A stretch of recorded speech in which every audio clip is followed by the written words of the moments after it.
All right. Adam Robinson, A-D-A-M, Robinson, R-O-B-I-N-S-O-N, and I'm the fire chief for Payne Springs Fire Rescue. Okay, and how long have you been the fire chief here? I've been the fire chief for a little over 5 years. Great. So, we have noticed that recently there's kind of been an uptick in small fires in the area. I know you have a burn ban in effect in Henderson County. Yesterday, there were 2 incidences where there was welding and cutting, and then a fire occurred some point after that. Yes. So are we attributing the fires to that? Yes, both fires were caused by welding and cutting. Both were started well after the people who were performing the work actually left the job site.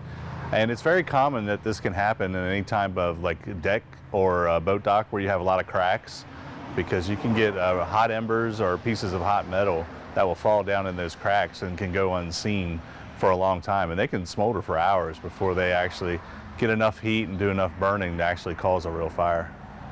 Okay, so obviously these welders and people, these companies, they have to work, they're getting hired. Yep. What are some ways that they can do that maybe in a little bit safer manner, especially while we're dealing with these unprecedented triple-digit heats every single day? Yeah, well, we always recommend that a welder has a spotter who's doing fire watch for them, that they have a water source available or a fire extinguisher. And they also need to make sure that after they've stopped welding, they at least wait 35 minutes or to an hour to make sure that there is nothing smoldering. We also highly recommend that when they're doing any kind of work where there are cracks and crevices like you would see on a deck or on a boat dock, that they put down some sort of non-combustible material that would prevent any kinds of embers or hot materials that would fall between those cracks, which can lead to those type of fires. I see. And yesterday also was an interesting situation because you had people who were not in the fire department going to extinguish these fires because they just happened to be in the area. So can you tell me a little bit about that? Yep, yesterday there was a construction crew from Landers Marine Construction, which actually is just down the street here from our fire department, that were redoing a seawall on the lake. And they were able to notice that they saw smoke coming from behind a house that was next door. They didn't hesitate, they jumped into action, they grabbed a garden hose, the deck was on fire, and it actually was starting to spread towards the house, and it was already starting to melt the vinyl siding of the house. So they jumped into action with a garden hose and actually had the fire out when we arrived. So we just checked for extension, made sure there was no damage inside the house, ventilated a little bit of smoke that did manage to get inside.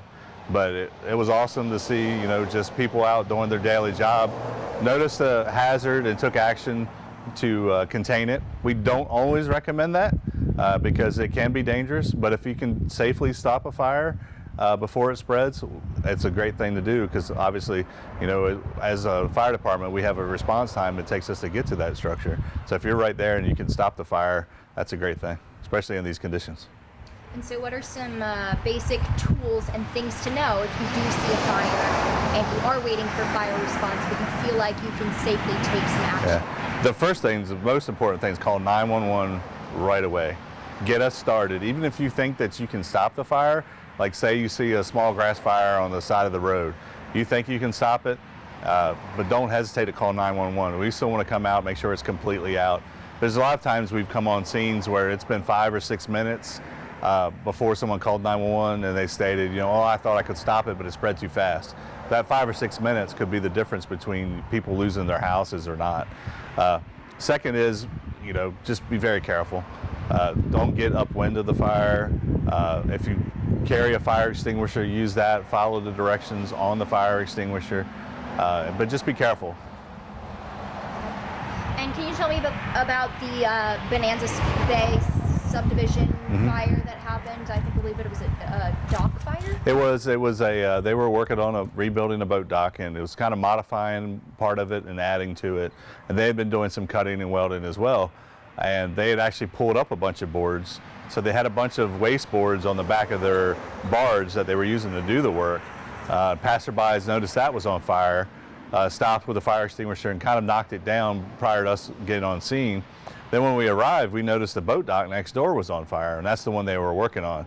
So some of the wood from that dock caught fire on the barge, and then the dock itself was on fire. Luckily, the dock itself was a small area. We were quickly able to extinguish it without any real damage.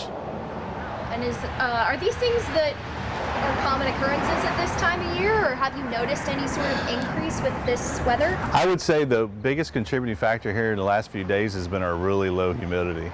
Our humidity's been down in the 20%, which is uncharacteristic for this area. And when you see that, it really leads to elevated fire behavior. So we'll see that if we have a grass fire or any kind of fire that's unchecked by just the drier air. It really makes a big difference. Okay. And kind of switching gears a little bit, what kind of protocols do you have in place for your firefighters in terms of... No, I have a call. Hey, this is Payne Springs, first responder, KLTV, Payne Springs,